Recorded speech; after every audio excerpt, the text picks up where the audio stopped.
Olá, meus amigos, tudo bem? Eu me chamo Guilherme e estou aqui para mais um dia da nossa leitura bíblica anual.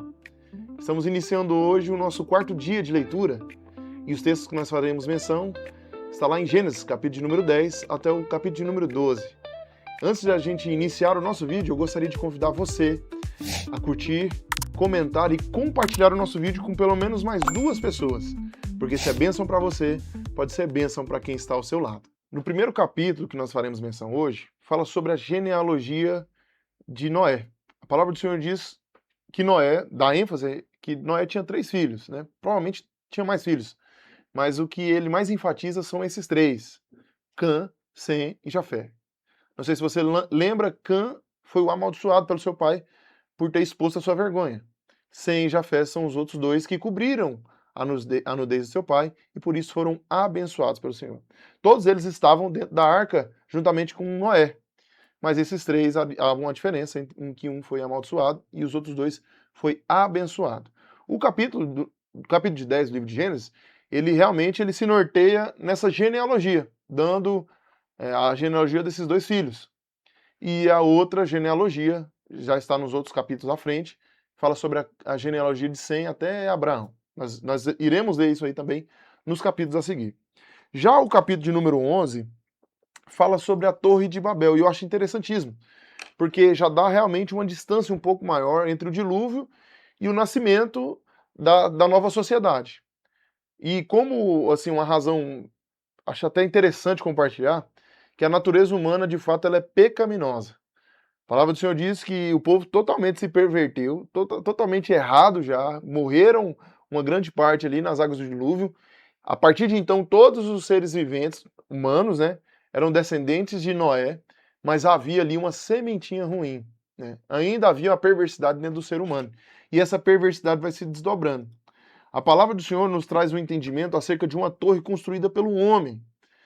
No início do capítulo 11 fala que eles falavam a mesma língua, e juntaram-se no mesmo propósito. Esse propósito era, de fato, queimar tijolos para a construção de uma torre. E é um projeto legal. Quem aqui não gosta de construir? Todos nós gostamos de construir. Construímos casas, construímos sonhos, construímos relacionamentos, construímos... a nossa vida é, de fato, uma verdadeira construção. Mas o Senhor, lá do céu, ele investiga, ele esquadrinha, ele enxerga a intenção humana.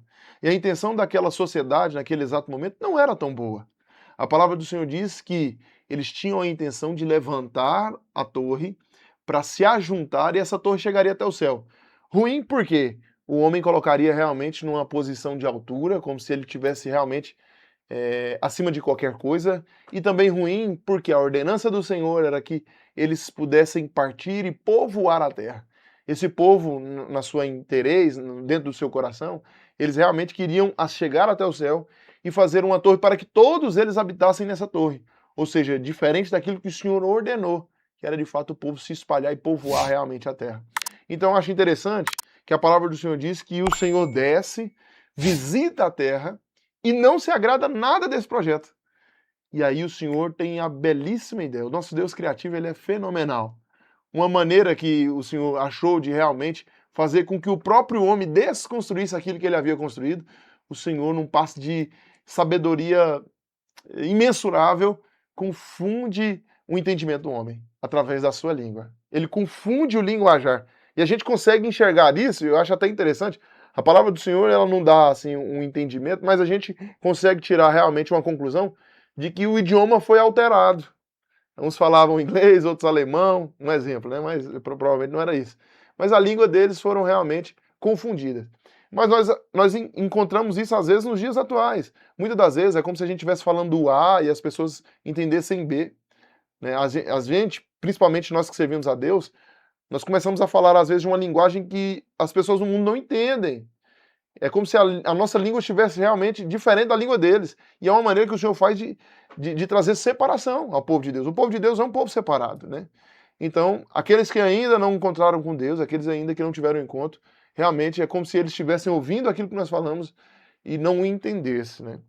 Eu acho interessante essa maneira com que o Senhor achou realmente de trazer ao chão todo o planejamento ruim que estava internamente dentro do coração do homem.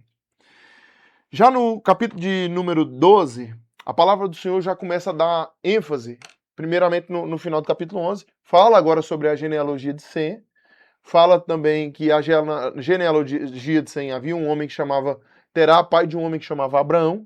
Eu acho isso interessantíssimo, porque agora a gente vai começar a estudar o patriarca da fé. Noé era o patriarca realmente pré-diluviano. Já Abraão é o patriarca da fé. É aquele que portou as promessas mais detalhadas do Senhor, mais próximas. A palavra do Senhor diz que Abraão também andava em concordância com o querer e com a vontade de Deus. Aqui nós entendemos que um homem chamado pelo Senhor agora recebe uma proposta. O Senhor fala a Abraão: olha, sai do meio da tua parentela, que eu lhe farei pai de grandes nações. Eu acho interessantíssimo essa relação que o Senhor tem com o homem no Velho Testamento, de poder falar abertamente com o homem e o homem ouvir a sua voz.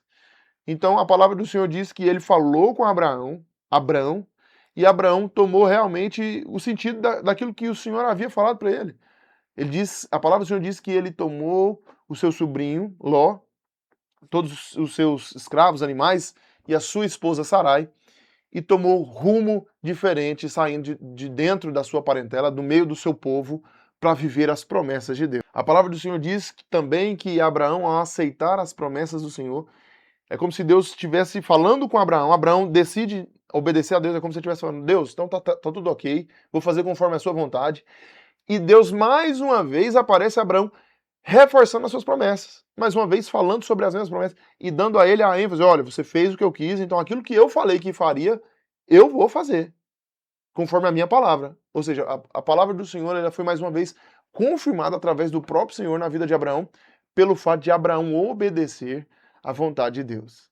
A palavra também fala no capítulo 12 que Abraão, ou melhor dizendo, isso mesmo, no capítulo 12, que Abraão levanta altar de adoração a Deus. E agora a gente começa a entender o porquê que Abraão era conhecido como o homem que mais levantou altar a Deus. Um altar de adoração, um altar de glorificação, um altar de exaltação do nome de Deus. E isso realmente nos faz uma breve análise da nossa vida. E eu te faço uma pergunta aqui no meio desse vídeo. Você tem levantado altares a Deus na sua vida? Dentro do seu coração tem sido um altar a Deus? O que você, melhor dizendo, o que você tem queimado no seu altar para Deus? É oferta agradável ou não? Eu gostaria de dizer a você que o Senhor ama quando você faz da sua vida um altar de adoração a Deus. No final também do capítulo 12, já finalizando, a palavra do Senhor diz que Abraão, mesmo debaixo da promessa do Senhor, passa por um momento de muita fome. E isso obriga Abraão a deslocar até o Egito. E eu acho interessante porque é rito e costume de todo aquele que passa por dificuldades ir para grandes metrópoles. E o Egito naquela época era uma grande metrópole. E a palavra do Senhor diz que Abraão desloca até o Egito. Chegando lá no Egito, ele fica muito receoso com o trato daqueles homens, com as mulheres de estrangeiros, com as mulheres de visitantes. E ali ele mente. Ele fala que Sarai é a sua irmã. E ele teve medo da sua vida, né? Perder a sua vida. Porque ele imaginou que os homens poderiam matá-lo por amor de sua esposa, que era muito formosa. Mas a palavra do Senhor não esconde que naquele exato momento Abraão ainda, né? Não era Abraão, mas Abraão, mesmo sendo o pai da fé, o patriarca, um dos 3 patriarcas da fé, mente. Mente para poupar a sua vida. Não há justificativa no pecado, mas a Bíblia Sagrada ela não esconde os defeitos das grandes personalidades, porque demonstra realmente que tanto eu quanto você vivemos debaixo dos mesmos céus que Abraão, vivemos debaixo das mesmas circunstâncias, vivemos debaixo realmente também das mesmas promessas. Então nós temos o entendimento que nós somos, assim como eles, suscetíveis a erros. Eu gostaria de encerrar aqui, convidando você a curtir, compartilhar e seguir o nosso canal. Que você possa pegar esse vídeo e plantar na vida de alguém como uma semente. Compartilhe com o seu amigo. Se é bênção para você, é bênção para outra pessoa também.